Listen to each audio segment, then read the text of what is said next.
Hello and welcome to some more Star Citizen. Well, Squadron 42, the single-player campaign is what we're looking at today. We're looking at a monthly report and progress made over the last few weeks. Squadron 42's roadmap is currently being reworked, at least in the way it's being conveyed to the community, as it wasn't really representative of non-linear development of the game. Lots of tasks wouldn't be marked as complete until the game neared completion, or at least feature complete beta, and therefore it wasn't particularly useful from a backer point of view, looking at it and going, well, why haven't these tasks been completed? Well, they haven't been completed because they won't be ticked off as being completed until near the game's completion. The last we heard was that Squadron 42 Episode 1 is planned to have its feature complete beta for internal testing for Q3 2020. However, it's been long suspected that we might see a delay of a quarter or two, as is tradition with Star Citizen in delays. This was also even before the current global situation with CIG, Cloud Imperium, working from home. Cloud Imperium have said that they remain confident that there won't be much in terms of disruption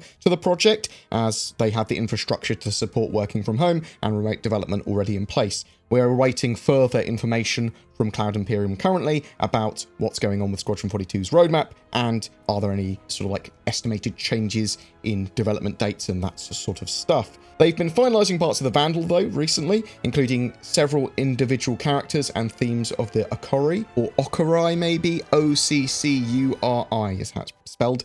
The Vandal operate in isolated clans known as Okori, each with unique cultures, laws, and visual norms. The weapons team made their initial pass, setting up new Vandal weaponry in the pipeline and expanding the set to incorporate various size options. Once they complete that, they're going to move on to massive size 7 to 9 bearing laser cannons. Pew pew pew!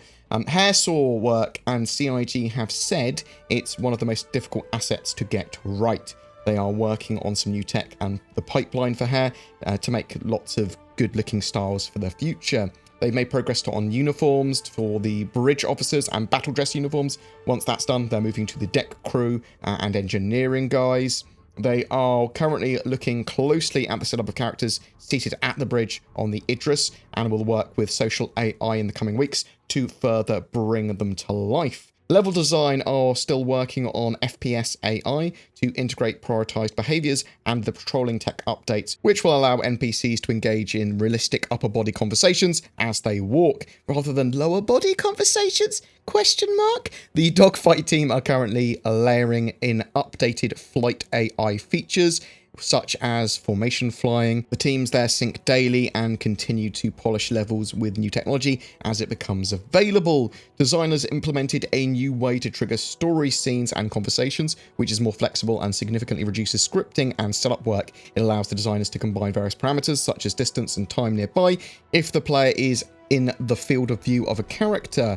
This will make scene triggering feel more lifelike. Cinematics began implementing the interrupt tech into appropriate scenes. Characters can be talking or doing an action that can be interrupted by a player walking away or bumping into them, or another NPC interrupting. So like this makes stuff feel a lot more alive and believable, and people will react and remember what you've done in previous conversations. So if you are being rude by running off when someone's talking to you, they're going to sort of remember that's the idea. They are looking at the scenes and how they play out before deciding on the time windows available in performance that a player can interrupt or abandon them. This determines whether the existing motion capture or mocap is suitable or if additional animation work is needed. As most scenes are mocap based, the team must carefully assign breakout points to allow NPCs to react to the player abandoning them. Once the cinematics and level designers have added their interrupt markup, the animators break up the animation fragments, being careful to not lose interesting elements of the performance. It's a fine balance, as too many interrupts create excessive work, but not enough could leave an NPC referencing player absence in an unrealistic way. The narrative team continued reviewing levels and sharing feedback, including identifying background conversations that were missing satisfying conclusions or featured suspiciously quiet participants. To solve this, they wrote and recorded placeholder lines that will be captured at a later date. They also worked with xenolinguistic Britton Watkins to continue developing the Vandal language, including how physiological features could potentially be incorporated. The VFX team completed their work on the Acedo station interior and Vandal-specific VFX. They're also close to phasing out the old CPU particle system. This involves adding the last few remaining core features from the CPU into the GPU system, such as support for materials shaders for effects like refraction, shader triggers, and light casting. This means prettier, more efficient particles in-game. AI had a load of other work that we've actually covered in the Persistent Universe report, which I will link below. That video is worth watching. Brief summary, though, they're getting cover for FPS NPCs in a good state, so they can identify it and work out what's appropriate to use. Also, social NPCs are being worked on for their patrol routes and ways they interact with the environments. Ship AI have had some much needed improvements to avoidance and general pathfinding, as well as combat maneuvers and behaviors. They are working on Capital Ship AI 2, and their QA guys have been testing combat and ship AI for various scenes in the game.